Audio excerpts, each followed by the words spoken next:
الحمد لله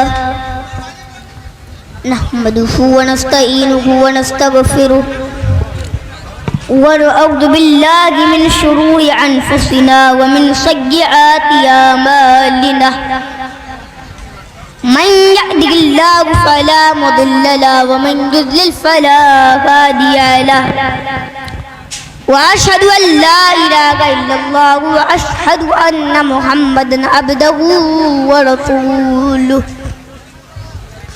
يا أيها الذين آمنوا اتقوا الله حق تقاته ولا تموتن إلا وأنتم مسلمون يا أيها الناس اتقوا ربكم الذي خلقكم من نفس واحدة وخلق منها زوجها وبث منهما رجالا كثيرا ونساء واتقوا الله الذي تساءلون به والأرحام إن الله كان عليكم رقيبا يا أيها الذين آمنوا اتقوا الله وقولوا قولا سديدا يصلح لكم أعمالكم ويغفر لكم ذنوبكم ومن يطع الله ورسوله فقد فاز فوزا عظيما أما بعد فإن خير الحديث كتاب الله وخير الهدي هدي محمد صلى الله عليه وسلم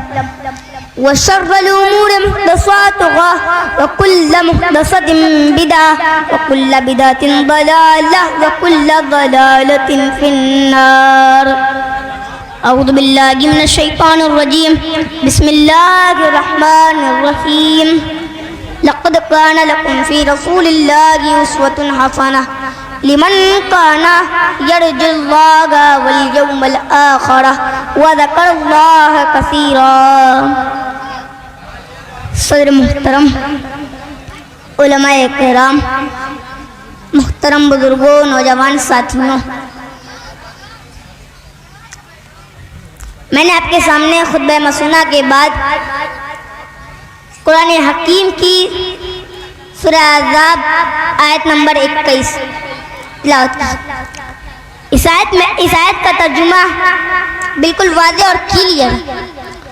لقد کان لکم فی رسول اللہ اسوۃ حسنہ، تمہارے لیے اللہ کے رسول کی زندگی بہترین نمونہ۔ یہاں اللہ تعالیٰ نے کوئی شعبہ خاص نہیں کیا کہ بازار اور مارکیٹ میں اپنی منمانی کر سکتے ہیں۔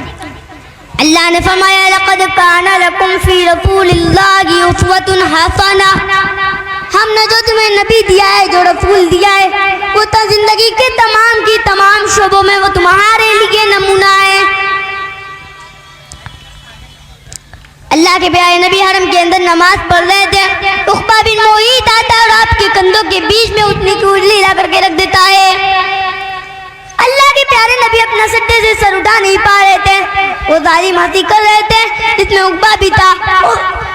وہ ظالم ہنسی کر رہے تھے کہ کیا حال کیا ہم نے محمد رسول اللہ کا۔ آپ کی معصوم بیٹی حضرت فاطمہ رضی اللہ عنہ آتی ہیں اور اپنے باپ کے وہ سر سے انگلی ہٹاتی ہیں۔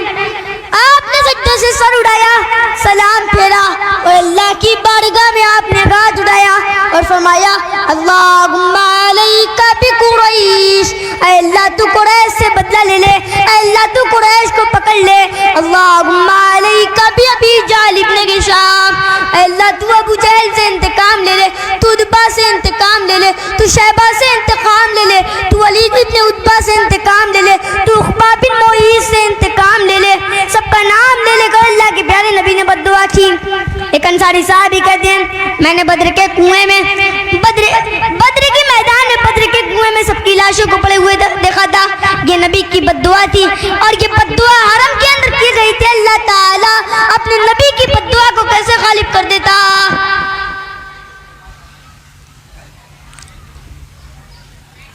آپ جب نبی بنائے گئے تھے، آپ نے اسلام کا پہلا درس دیا تھا صفا کی پہاڑی پر۔ جب آپ نے صفا کی پہاڑی پر چڑھ کر کے اپنے سارے خاندان کے لوگوں کو ایمان کی دعوت دی، اسلام کی دعوت دی، فرمایا اے میرے خاندان کے لوگوں، میں اللہ کا آخری رسول ہوں، میں لا الہ الا اللہ کی دعوت لے کر کے آیا ہوں۔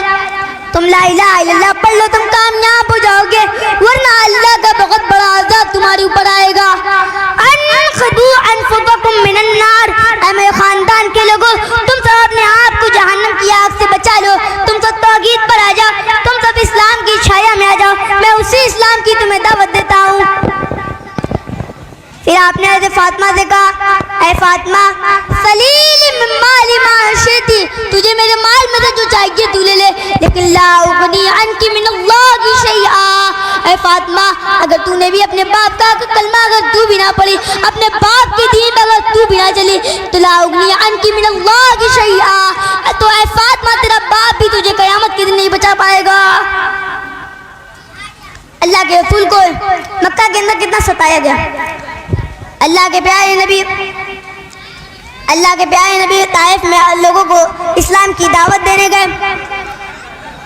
اللہ کے پیارے نبی کے اوپر اللہ پر ایمان لانے، طائف والوں نے اللہ پر ایمان لانے کے بجائے اللہ کے پیارے نبی کا مذاق بنایا۔ ایک ہفتہ گزر گیا، اللہ کے نبی مایوس ہو گئے، طائف سے واپس جانے لگے۔ سرداروں کو پتہ چلا کہ محمد واپس جا رہے ہیں، انہوں نے محلے کے گنڈوں کو بلایا، بدماشوں کو بلایا، کرمنل لوگوں کو بلایا اور کہا ہم تمہیں پیسہ دیں گے، تم ایک کام کرو، تم محمد کے اوپر پتھر برساؤ۔ اللہ اللہ، وہ نبی جو رحمت کائنات بن کر کے آیا ہے، وہ نبی جو انسانیت کے درد کو دور کرنے کے لیے آیا ہے، آج اس نبی کے اوپر طائف سے پتھر برسائے جا رہے ہیں اور دونوں طرف سے وہ محلے کے بدماش گنڈے اللہ کے پیارے نبی کے اوپر پتھر برسا رہے ہیں۔ اللہ کے نبی کے اوپر پتھر برس کر کے خون رس کر کے آپ کے جوتوں میں جم رہے ہیں۔ اللہ کے پیارے نبی اپنے ہوش و آواز سے بیگانہ ہو گئے۔ جب آپ کو ہوش آیا تو آپ 3 کلومیٹر کرم السالم نام کے مقام پر آپ کو ہوش آیا۔ میرے نبی کو پاگل بھی کہا گیا، میرے نبی کو مجنون بھی کہا گیا، میرے نبی کو دیوانہ بھی کہا گیا، میرے نبی کو شاعر بھی کہا گیا۔ اللہ کہہ رہا ہے تم میرے نبی کو شاعر کہتے ہو، تم میرے نبی کو مجنون اور پاگل کہتے ہو، تم میرے نبی کو دیوانہ کہتے ہو۔ میرا نبی نہ تو دیوانہ ہے، میرا نبی نہ تو مجنون ہے، نہ میرا نبی نہ تو پاگل ہے، تنزیل من رب العالمین، میرا نبی تو اللہ کی طرف سے نازل ہونے والی کتاب پڑھ کر کے تمہیں سناتا ہے، وہ تو تمہیں قرآن پڑھ کر کے سنایا کرتا ہے۔ آخر میں اللہ رب العالمین سے دعا کرتے بارے اللہ تمہیں قرآن سننے زیادہ عمل کرنے کی توفیق فرمائے۔